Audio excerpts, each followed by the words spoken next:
Pemirsa, KPU Kabupaten Musirawas melakukan restrukturisasi dana anggaran pelaksanaan Pilkada serentak tahun 2020.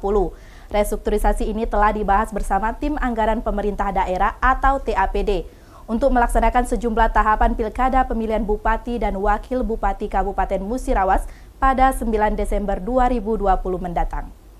Ketua KPU Kabupaten Musirawas, Anastatias menjelaskan bahwa pihaknya telah menandatangani naskah perjanjian hibah daerah atau NPHD dengan pemerintah daerah Kabupaten Musirawas senilai 45 miliar 350 juta rupiah.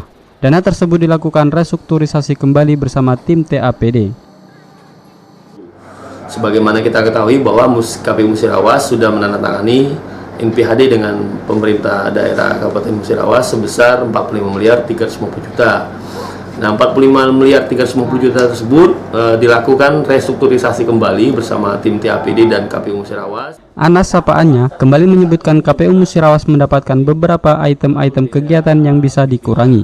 Salah satunya launching secara langsung atau mengundang massa.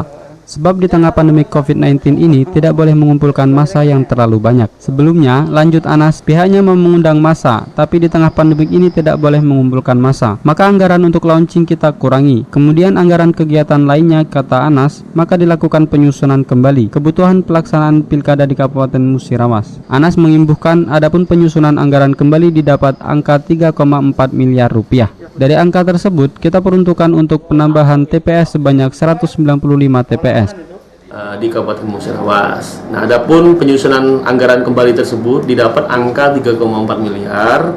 Dari angka 3,4 miliar tersebut kita peruntukan untuk penambahan TPS sebanyak 195 TPS. Laporan tim Silampari TV.